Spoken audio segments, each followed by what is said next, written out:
Le week-end dernier, je me suis rendu à Colmar-les-Alpes pour la Journée nationale de l'architecture, et plus précisément à la rencontre des œuvres de l'architecte Clément Gouillonnès. La première maison que nous avons visitée est une villa de vacances des années 1950, faite par l'architecte Clément Gouillonnès. Et alors le plus comique de tout, c'est qu'en fait, celui qui nous a présenté le bâtiment, c'est son fils, qu'on voit ici avec le chapeau sur sa tête. Et à gauche, c'est encore plus comique parce que c'est le fils de l'ancien propriétaire. Et à droite, avec son manteau vert, nous avons l'architecte des bâtiments de France. Et comme ça, nous avons vraiment une vision complète du point de vue architectural de son implantation et surtout de son exploitation de la maison. L'architecte Clément Gouillonnès a une carte de visite relativement complète, que ce soit aussi bien dans les meubles que dans la construction. Nous allons voir que dans le domaine de la construction, il a vraiment une patte à lui. Quand vous regardez le bâtiment, vous voyez déjà des jambes de force, et donc des jambes de force à ce niveau-là n'étaient absolument pas obligatoires, c'était vraiment à titre décoratif.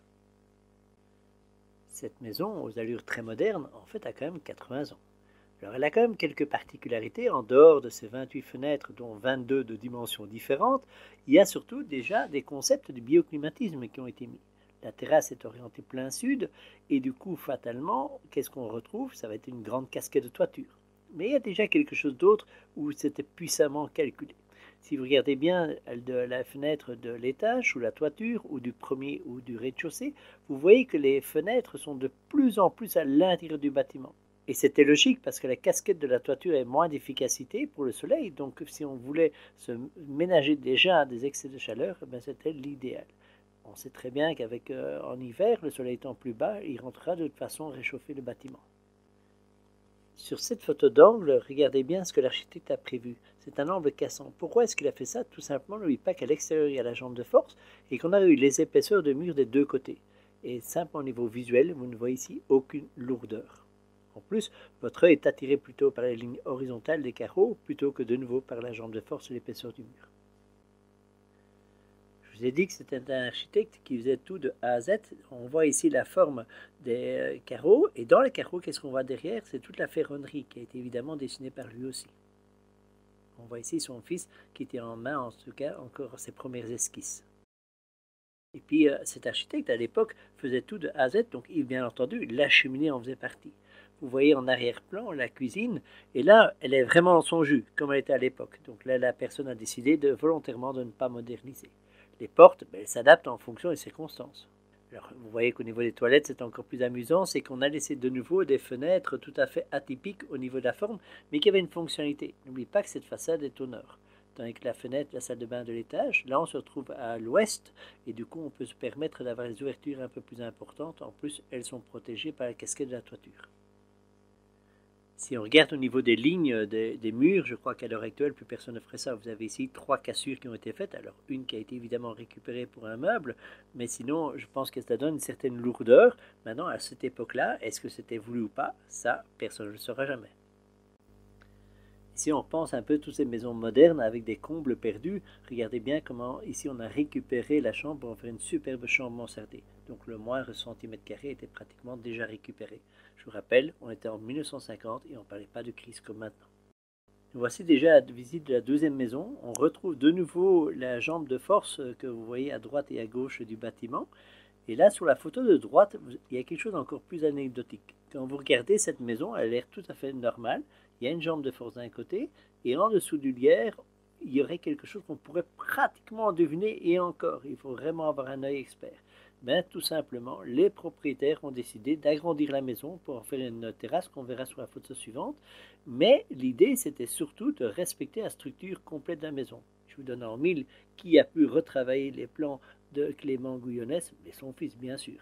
Et le plus amusant de tout, c'est que le maçon qui a fait les travaux était le fils de l'ancien maçon qui avait fait la maison à l'origine. Donc comme quoi l'histoire se prolonge toujours. Voici à l'intérieur du bâtiment et on peut observer ici des détails sculptés sur des portes. Et ces détails, en fait, vous pourrez les retrouver aussi bien sur les clenches qu'au niveau des lustres. Évidemment, toutes ont été dessinées de nouveau par Clément Gouillonnès. Pareil pour la cheminée. Le prix de la main-d'œuvre était certainement moins onéreux qu'à l'heure d'aujourd'hui parce que quand vous voyez cette superbe fenêtre en arc de cercle, et derrière, on peut de nouveau remarquer le travail de la ferronnerie.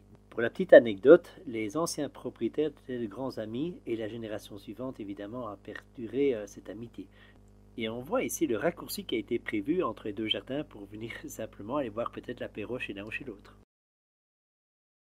La conception des maisons était déjà très moderne, mais surtout aussi déjà bien orientée, que ce soit évidemment pour la maison en plein sud, mais aussi par rapport à l'axe visuel. Si vous regardez ici, le champ de vision est vraiment incroyable. Ce n'était pas prévu dans la visite, mais je me suis quand même arrêté devant ce magnifique chalet de construction tout à fait récente. Et ici, on voit en tout cas la qualité de la toiture et de toutes ces charpentes. Alors au niveau construction, on est sur une ossature bois avec des pieds d'appui sur des plots de béton.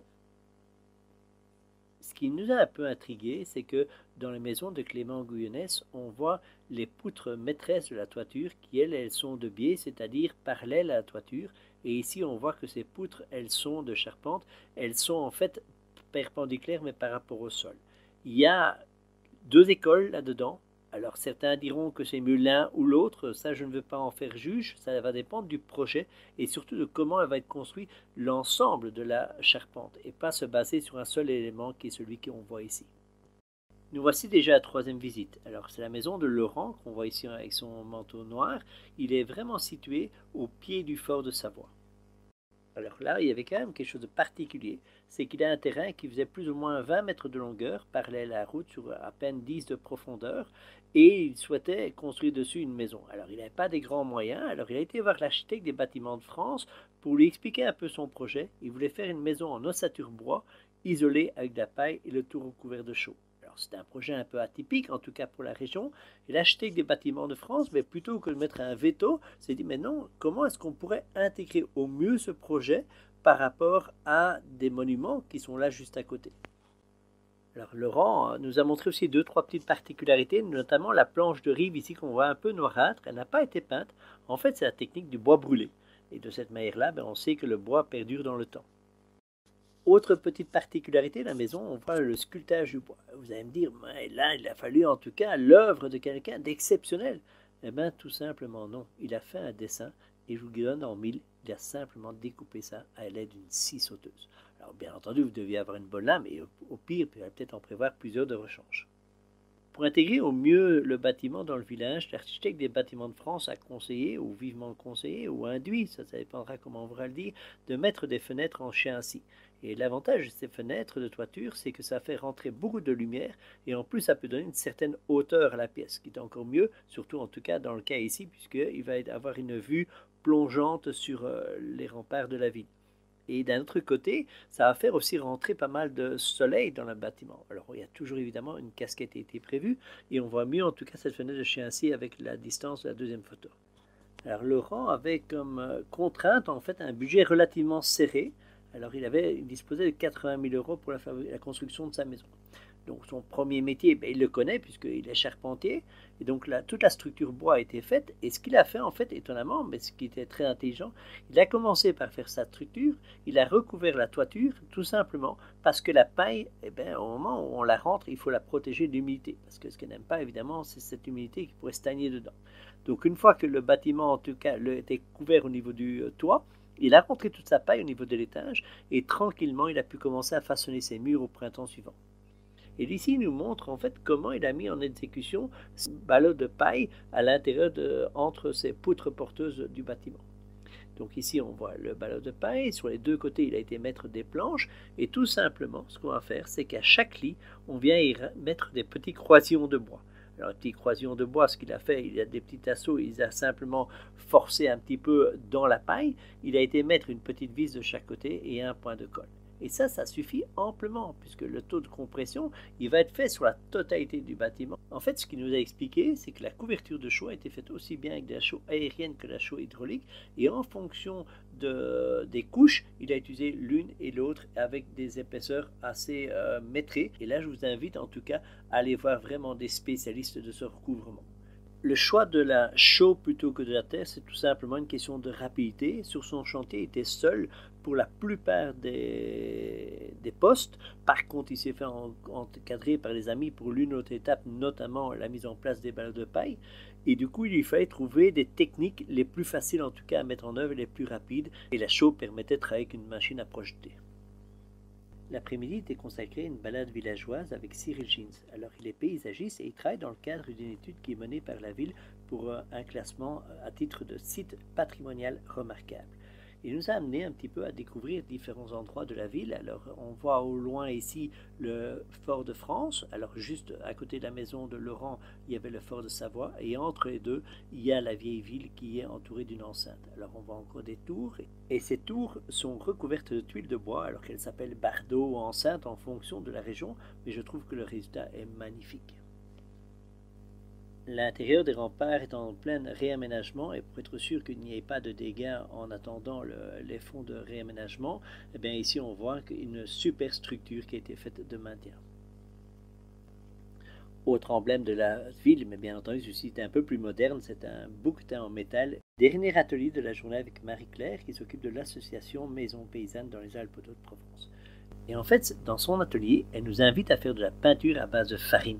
Et elle nous explique d'une manière très très simple comment la réaliser. Et je mets ici en exergue aussi un livre qui est très important sur ce type de peinture. Si vous y intéressez un petit peu, je vous ai également mis la recette. Rien n'empêche de faire un petit arrêt sur image pour la consulter de plus près.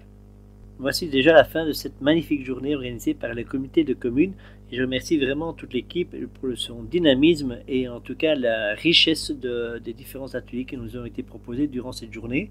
Et puis moi je vous dis à bientôt et si jamais cette vidéo vous a plu, n'hésitez pas à vous abonner, ça fait toujours plaisir. Un petit like, ça m'encourage en tout cas à continuer et mettez des commentaires de ce que vous avez vu dans les journées des architectures parce qu'en fait c'était une journée nationale donc bien sûr vous avez vu d'autres villes, d'autres lieux, montrez-nous, partagez et c'est comme ça qu'on fait avancer les choses. Et moi je vous dis à bientôt.